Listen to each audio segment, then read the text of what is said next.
Количество преступлений снижается, раскрываемость растет. Сегодня сотрудники МВД Республики на расширенной коллегии подвели итоги ушедшего года и поставили задачи на 2015 год. Подробности у Афанасия Николаева. В 2014 году на территории Якутии зарегистрировано 10 715 преступлений, что на сотню меньше, чем в прошлом году. Снизилось и количество тяжких и особо тяжких преступлений. Рост отмечается только по отдельным видам правонарушений. Есть небольшое снижение, но небольшое, так как регистрация преступлений у нас уменьшается, но по некоторым преступлениям идет снижение, а по некоторым увеличение.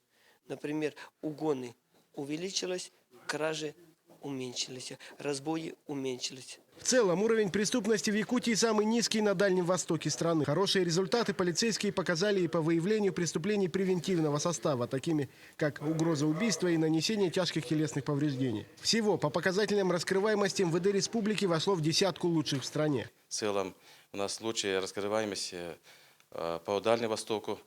И отмечено то, что мы по МВД России вошли в десятку лучших по направленным в суд, уголовным делам, тяжким преступлениям. В общем и в целом МВД Якутии в рейтинге субъектов государства продвинулось с 72-го места на 34-е. Цели и задачи в 2015 году для якутской полиции остаются неизменными. Это первое – обеспечение охраны общественного порядка и общественной безопасности, раскрытие имущественных преступлений, работа по незаконному обороту наркотиков и выявление тяжких составов экономической направленности. Это в сфере ЖКХ, в сфере ТЭК, в сфере золота, алмаза, бриллиантового комплекса. Егор Борисов положительно оценил работу якутских полицейских. В частности, отметил высокое доверие якутян к правоохранительным органам.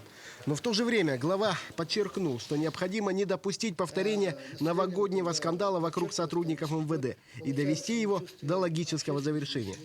Сейчас необходимо консолидировать усилия всех органов власти для поддержания правопорядка, отметил Егор Афанасьевич. Прежде всего, это речь идет по охране общественного порядка.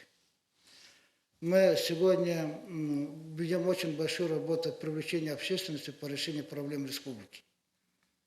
Все-таки одними действиями властей, органов власти мы много не добьемся. Афанасий Николаев, Вадим Ганкевич, НВК «Саха», Якутск.